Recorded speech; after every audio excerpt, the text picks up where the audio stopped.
Dr. Fred Keller, a pioneer in the experimental analysis of behavior, 1899 to 1996. Fred Simmons Keller was born January 2, 1899, on a farm in Rural Grove, New York. He was the first child of Minnie and Vrooman Keller. Keller's early education was disrupted due to the family frequently moving, and he ended up leaving high school early to work as a Western Union telegrapher in Saranac Lake, New York. He enlisted in the Army in 1918 during World War I at Fort Slocum, New York, and served in the field artillery at Camp Jackson, South Carolina. He then became active duty in France, serving in battle 5 times, and in Germany, participating in the Army of Occupation. He left the military as a sergeant in August 1919. He was married to Frances Scholl for 60 years and had a daughter, Anne, and a son, John. He died February 2, 1996, at age 97, at his home in Chapel Hill, North Carolina. After Fred Keller came back from war, he got an athletic scholarship to Goddard Seminary in Vermont, but left there to go study at Tufts College. He was asked to leave because of poor attendance, but eventually came back and received his bachelor's in psychology from Tufts in 1926 and taught there for 2 years. He attended Harvard for graduate school and received his master's degree in 1928 and doctorate in 1931 under E.G. Boring. During this time, he also became close with B.F. Skinner while they were classmates. When he left Harvard, he taught psychology at Colgate until 1938 and then at Columbia University, and retired from there in 1964. Dr. Keller may be even more well known for his contributions outside teaching at Columbia. Even though he was close to retirement age, he accepted a Fulbright-Hays invitation to teach reinforcement theory at the University of Sao Paulo in Brazil in 1961. With minimal resources, he started rat labs there to demonstrate principles of behavior analysis like he did in Columbia. He lectured in English, and his teaching assistant translated summaries for students in Portuguese. His students in Brazil became founding fathers and mothers of this psychology, and this program in Brazil is still thriving today. Due to some political issues, he left Brazil and worked at his new home in Arizona State University for the next 3 years. Keller then worked at the Institute for Behavioral Research in Silver Spring, Maryland, where he wrote Goodbye Teacher, which I'll talk more about in a moment. He also worked at Western Michigan University, Texas Christian University, and Georgetown. He retired in May 1976 from Georgetown.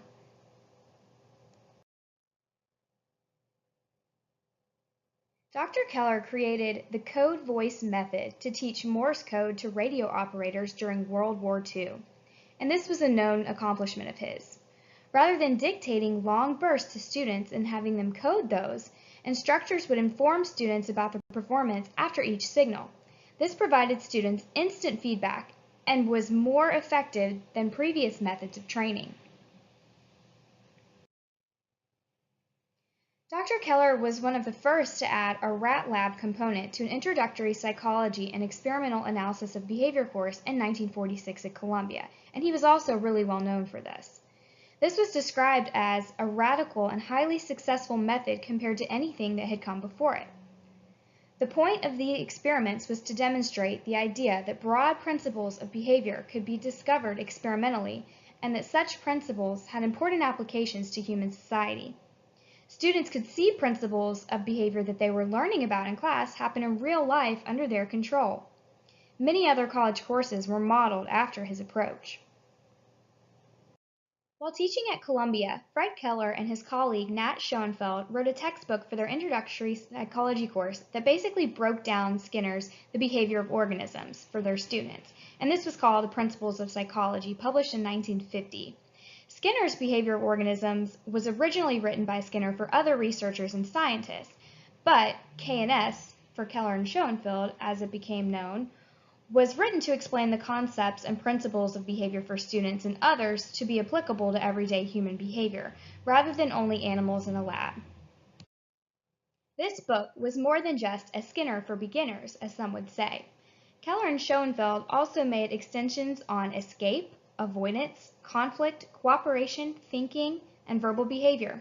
They wrote in their conclusion, We are on the frontier of an enormous power, the power to manipulate our own behavior scientifically, deliberately, rationally.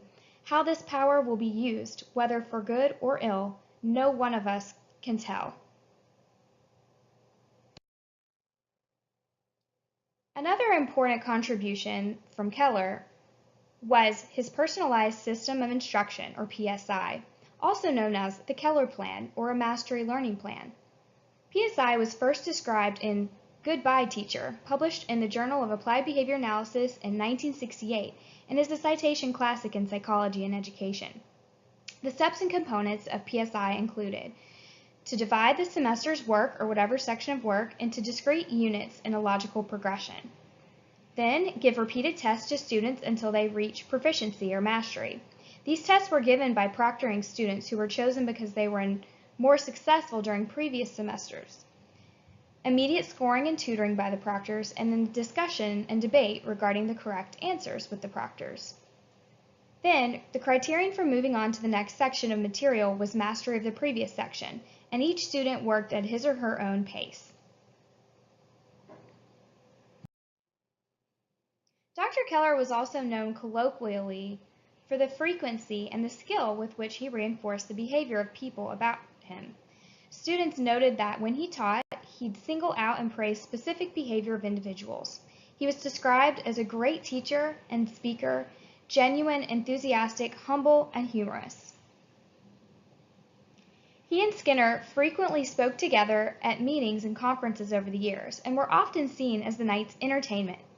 Skinner described Fred Keller's contributions to the field of behavioral psychology using words like initiator, originator, and creator. Skinner and Keller would go on to present together at many conferences. Skinner dedicated his autobiography, The Shaping of a Behaviorist, in 1979 to Dr. Keller. Dr. Keller was the past president of Eastern Psychological Association.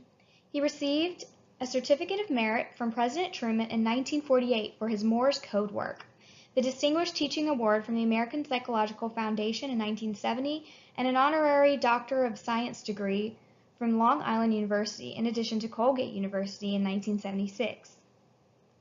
Additionally, he was given the Behavioral Scientist Medal in 1973 from the Institute for Behavioral Research, the Doctor of Humane Letters degree in 1976, and the Distinguished Contribution for Applications in Psychology Award in 1976. Finally, in a quote from the Applications in Psychology Award in 1996 that he won, an author said of Dr. Keller, "For an extraordinary range of boldly creative contributions to instructional procedures, extending from radio operator schools in World War II through the design of an introductory course in psychology in which students were brought into intimate contact with behavior as a subject matter, to the far-reaching principles of personalized instructions at all levels of higher education.